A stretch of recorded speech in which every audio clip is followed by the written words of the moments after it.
भाइयों और बहनों, सुन लो, अच्छे दिन आने वाले हैं। टोपी वाले बगेले आए हैं चुनाव में, टोपी वाले बगुले आए हैं चुनाव में, टोपी वाले बगेले आए हैं चुनाव में, टोपी वाले बगुले आए हैं चुनाव में, आए हैं चुनाव में तो सपने दिखाएंगे, आए हैं चुनाव में तो सपने दिखाएंगे, सपने दिखाए फिर मुंबई उड़ जाएंगे, सपने दिखाए फिर मुंबई उड़ जाएंगे। अरे काका चाचा, आपको पता है चुनाव आ गया है, आप जानते हैं चुनाव आ गया है, अब अच्छे दिन आने वाले हैं, खुशहाली आने वाली है।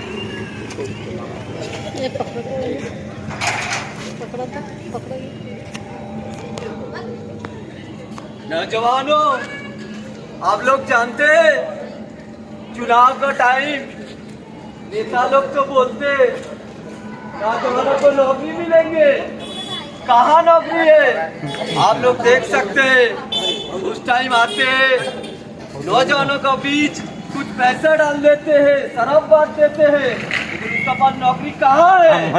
आप लोग सोचिए इसके खिलाफ क्या करना पड़ेगा आप लोगों को। अरे रुको ना, जी साथियों, ये चुनाव है, इस चुनाव में तमाम नेता आते हैं, चुनाव में वादे करते हैं, आपके बच्चों को रोजगार देंगे, जहाँ सड़क नहीं है वहाँ सड़क बिछा देंगे, जो किसानों की आय दुगनी करेंगे। ये आजादी के 70 साल हो गए नेताओं के कान सुनते सुनते।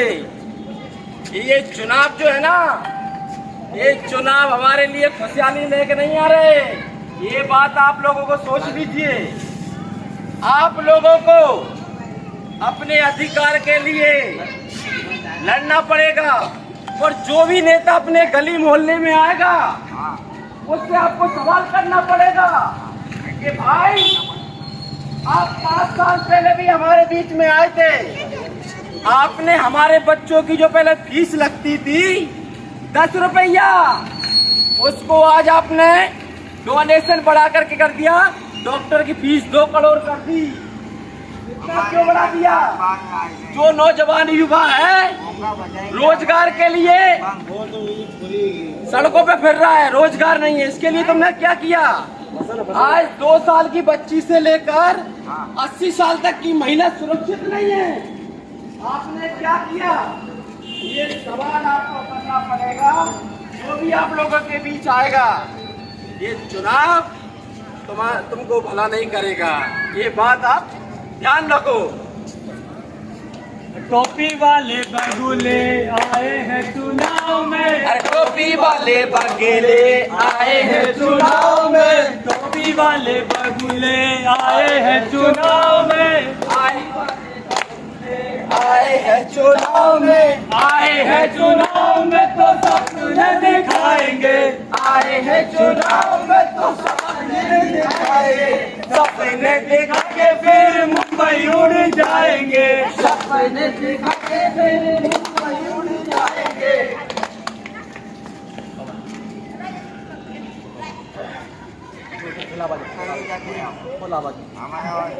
और भाई कॉलेज मॉलेज जा रहे हो क्या? पेपर आ गए?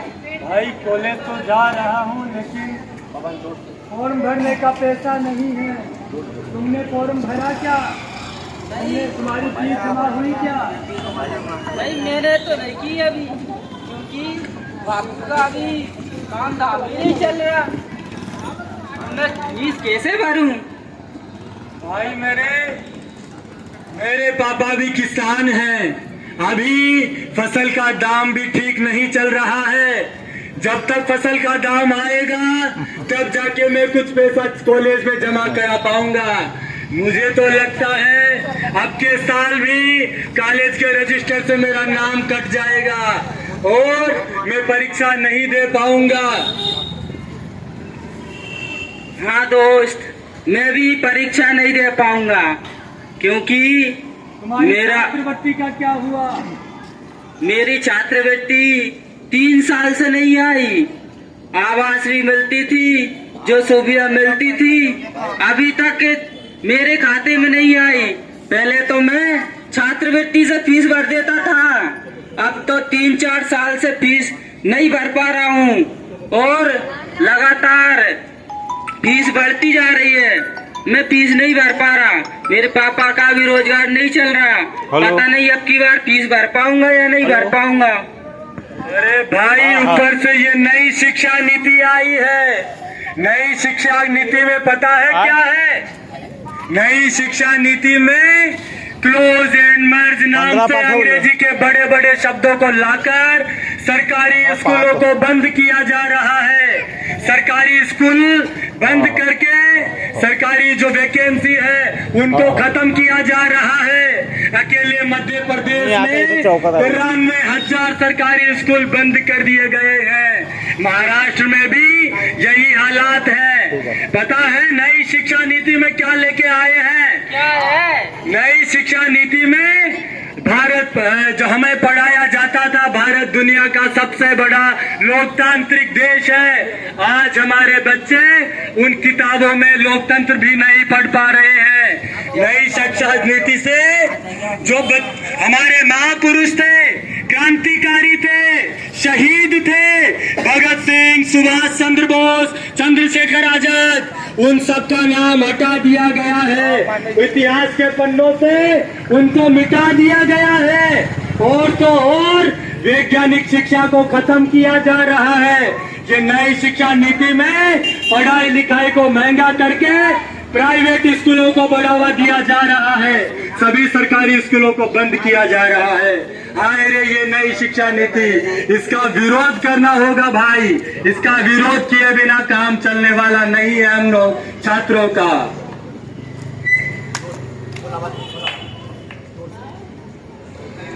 कुल मिलाकर आप लोग देख सकते नौजवान लोग तो परीक्षा के लिए तो फॉर्म भरते हैं उनका नौकरी के लिए, लेकिन क्या होता है सरकारी क्षेत्रों में, वो जब नौकरी का फॉर्म छूटता है उसका बाद फॉर्म का बंद कर दिया जाता है, उस फॉर्म का ऊपर केस डाल देते हैं।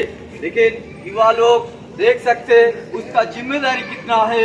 वो संसार भी चलाता है, उसका घर भी चलाना पड़ता है। उसका घर में अंदर उसका बूढ़ा बाबा माँ है, वो उसका बच्चा है, कैसे चला पाएंगे? देख सकते हैं ये बहुत भारी समस्या है। आप लोग ये समझना चाहिए। और एक बात, हमारा भी तो शादी हो गए, हमारा भी तो बच्चा पालना होगा, ये कैसे झेल पाएंगे? ये एक रास्ता है। अभी मेरा एक जहर से पीना ही होगा। क्या भाई तू जहर पी रहा है? अरे कायर है क्या? तू नौजवान है, अगर तू जहर पी लेगा तेरे बच्चों का क्या होगा? हम किसानों को देख, अगर फसल अच्छी हो जाए तो सरकार के भाव मार देते हैं, और अगर प्राकृतिक प्रकोप आ जाए, बारिश जोर से हो जाए, ओला पड़ जाए, तब भी किसान मर जाता है। आपने देखा महाराष्ट्र में कि कपास बहुत हुआ, लेकिन सरकार ने उसको सही दाम से खरीदा नहीं। ऐसे पूरे देश भर में लाखों लाख किसान आत्महत्या करते हैं। जो किसान जमीन को चीर कर अन्न उगाता है, पूरी दुनिया को खिलाता है, आज उसके बच्चे को तन ढकने के लिए 2 वक्त की कपड़ा और रोटी नहीं है। लेकिन इस किसान आंदोलन ने बता दिया है कि आप ऐसे कायरों की तरह मत मरिए, आप अपने हक के लिए लड़कर मरिए। 800 से ज्यादा किसानों ने आत्महत्या की, किसानों पे गोलियां चलाई हुई है इस किसान आंदोलन में। अभी क्या सिखाता है ये आंदोलन कि अपने अधिकार के लिए लड़िए, और किसान केवल अपने अधिकार के लिए नहीं, पूरी दुनिया के अधिकार के लिए। यदि किसान नहीं लड़ता तो आज जो अन्न हम खाते हैं 300-400 रुपए किलो होता अगर कंपनी के पास पहुंच जाता। आप जानते हैं जो जियो कंपनी जो फ्री में रिचार्ज करती थी आयुष का 800 रुपए का रिचार्ज, मतलब क्या कि कंपनी के हाथ में जो चीज होगी वो आपको महंगी मिलेगी। इसलिए आपको मरना नहीं है, हम लड़ेंगे और जिएंगे। 300 रुपए की सिम निकाली थी हमारे जीवो की। सहते सहते मारने से अच्छी है लड़ाई भैया हाथ उठा, ए भैया हाथ उठा, ए भैया हाथ उठा, ओ भैया हाथ उठा।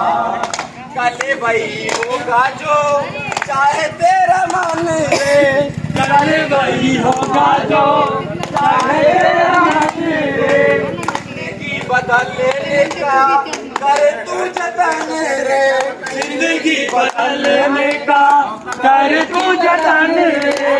टूटेंगे ये पिंजरे तो, टूटेंगे ये पिंजरे तो, मिलेगी रिहाई भैया हाथ उठा, ओ भैया हाथ उठा, भैया हाथ उठा, ओ भैया हाथ उठा। इंकलाब जिंदाबाद, जिंदाबाद जिंदाबाद, इंकलाब जिंदाबाद, जिंदाबाद जिंदाबाद। बेरोजगारी महंगाई के खिलाफ जन आंदोलन तेज करो, तेज करो, तेज करो।